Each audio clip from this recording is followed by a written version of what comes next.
Hey, it's me, MLB. Here is chapter 52 of Really Fake, and this one is titled Mrs. Happy. I haven't said anything, he replied cheekily. You pursed your lips and dropped your arm, and then turned your attention back to Pa. I have 2 carers coming for an interview on Thursday, 4 p.m. and 5 p.m. Girls? He asked with loud urgency. Women, yes, he replied, holding back a heavy eye roll. They're both married too, Pa. 2 married women? He asked with surprise. Together? What? You asked with confusion. Are the women married to each other? He asked. No, Pa. No, they're married to their respective husbands. Why are we even discussing this? There's Mrs. Happy, who sounds grumpy, coming for the interview this Thursday, 4 p.m, and Mrs. Grump, who is lovely, following her up at 5 p.m. Wait, what? Kuroo asked with a confused chuckle. It's like they've got a personality switch. Mrs. Happy is grumpy and Mrs. Grump is happy. Oh, so like bipolar, he said excitedly. No, it's nothing like bipolar, he deadpanned. Oh, I thought it sounded like it, he said with a hyena laugh. You shook your head slowly, then face-palmed. Oh, God help me, I can't deal with these 2. After explaining everything as best you could, you let Pa and Kuroo get back to watching the game show and excused yourself to get a drink of water and text MF about the carers. As per usual, you'd been distracted by the social media icon on your phone, and you were so engrossed in watching something that you didn't hear Kuroo come up behind you at the sink.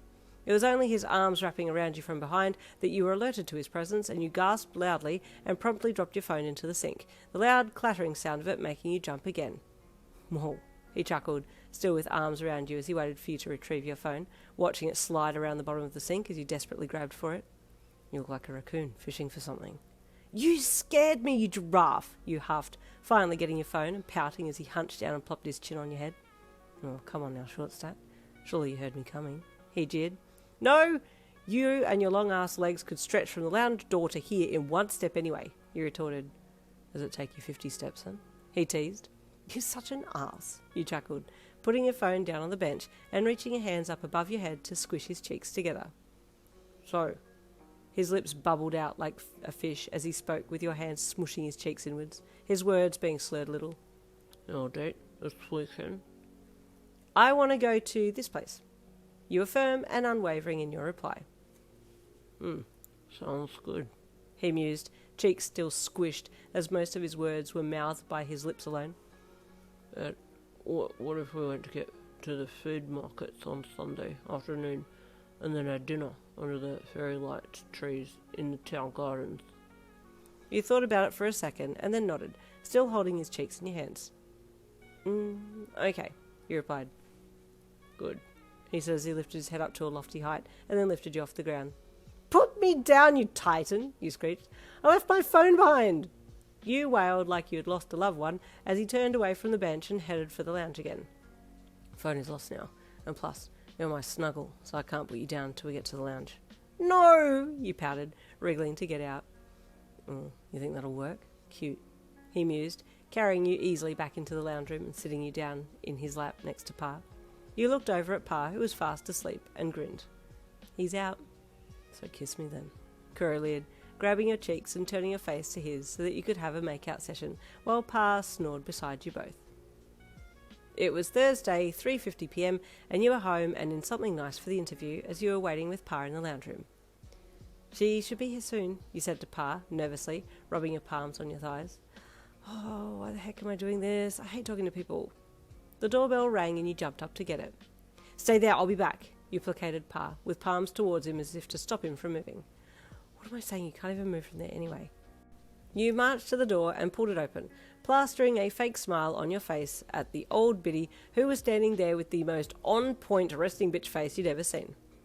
Hi, come in, you said, stepping aside for her to enter. She stepped across the threshold and looked immediately at the carpet peeling up at the bottom of the staircase. That needs to be fixed before anyone fall, she grunted. Okay. She marched into the house, looking everywhere like it was a house inspection. Vase need to go. She pointed at a vase on the wall table. Your brows knitted in confusion as she continued down the hall to the lounge room. As she entered, she stopped and stared at Pa. He looked up at her and the two just stared at each other for ages without saying a word.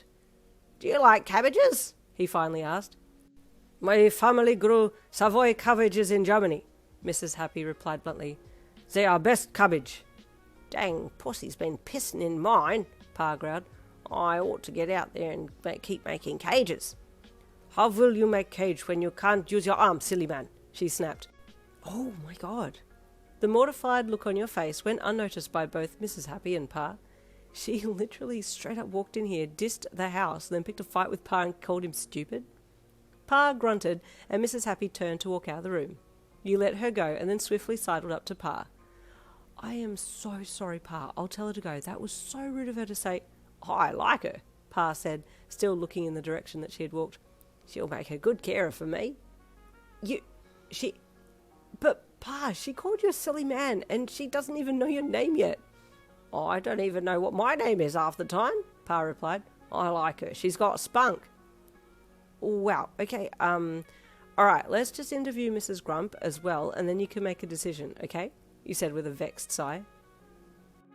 Thoughts on Mrs. Happy? Leave it in the comment section, and tomorrow we'll find out how Mrs. Grump goes. I'll see you then.